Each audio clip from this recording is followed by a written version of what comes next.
In this video, we help you understand the semiconductor industry, which is interconnected and constantly evolving in the enormous semiconductor ecosystem. Today, let's learn about the essential semiconductor manufacturing processes. In the first episode, we talked about silicon, the main material which is used to make semiconductors.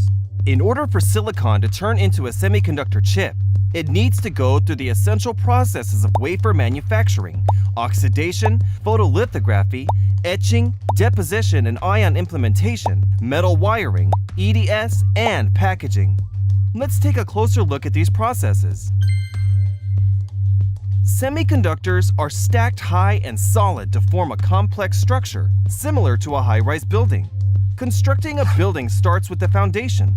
A wafer is the foundation for the semiconductor. Most wafers are made of silicon extracted from sand. How can these tiny grains of sand become a wafer? First, sand is heated until it melts into a high-purity liquid and then gets solidified by crystallization. The resultant silicon rod is called an ingot.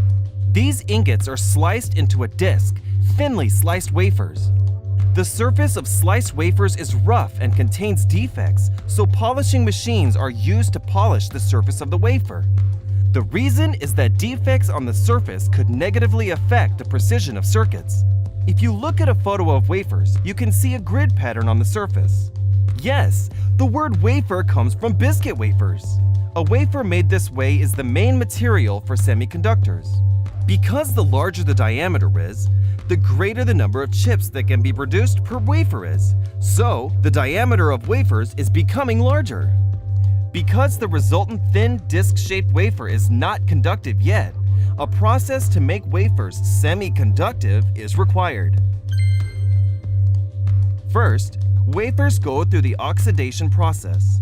Oxygen or water vapor is sprayed on the wafer surface to form a uniform oxide film. This oxide film protects the wafer surface during the following processes and also blocks current leakage between circuits. The film acts as a strong protective shield. Now, the foundation is ready. The building up process begins. Just as you draw blueprints to build a building, you draw a circuit design onto a wafer, which is called the photolithography process. It is called photo for short because it is similar to developing a photo taken on a film camera. With semiconductors, a photomask functions as the film. A photomask is a glass substrate with a computer-designed circuit pattern. In order to draw the circuit on the wafer, the photoresist, a material that responds to light, is applied thinly and evenly on the oxide film previously placed on the wafer. Now, when light transfers the pattern photomask, the circuit is drawn on the wafer surface. Just like developing a photo, a circuit pattern is imprinted on the wafer by spraying developer and removing unlit areas from the areas that are exposed to light. After an inspection of the wafer to check whether the pattern is drawn well, it moves on to the next step. Now, unnecessary materials are carved out so that only the design pattern remains. Using a liquid or gas etchant, unnecessary materials are selectively removed to draw the desired design. When chemical solutions are used for etching, it is called wet etching. And when gas or plasma is used, it is called dry etching. We will talk about these details in the future. Let's imagine constructing a building on a semiconductor chip smaller than a fingernail and thinner than a sheet of paper. The photolithography process and the etching process are repeated several times on the wafer, layer by layer. Here, an insulating film that separates and protects the stacked circuits is required. It is called a thin film. Coating the thin film at a desired molecular or atomic level onto a wafer is called deposition. Since the coating is so thin, precise and sophisticated technology is required to uniformly apply the thin film on a wafer. To give the semiconductor electrical characteristics, ion implementation is also required. A semiconductor made of silicon does not conduct electricity, but adding impurities, it conducts current and has conductive properties.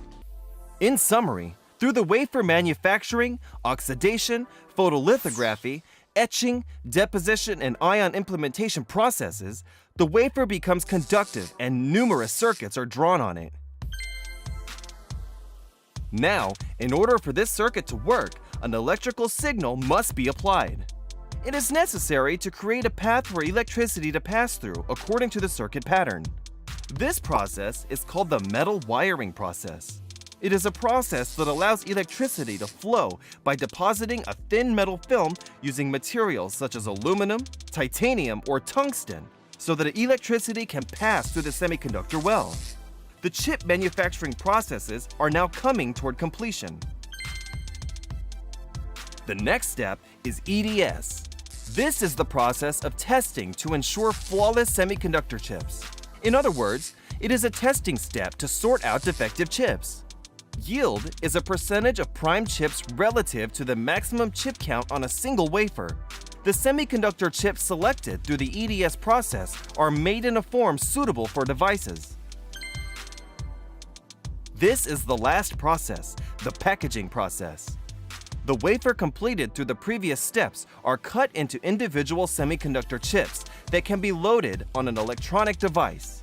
An individual chip must have a path to exchange electrical signals with the outside and have a form to protect it from various external elements. The wafer is cut into individual chips, and the diced or sawed chips are placed on the PCB board. In the bonding step, the contact point of the semiconductor chip placed on a substrate is connected with the contact point of the substrate. Then, molding finishes the chip package to its desired shape. After sealing the semiconductor and labeling the product name, the semiconductor chip we commonly see is completed. Of course, only after going through the final test will it become a finished product.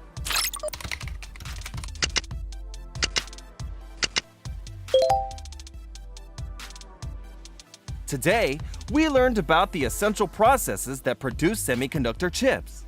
These complex processes can be separated into the pre-process up to the wafer processing stage and the post-process, which contains the testing and packaging processes.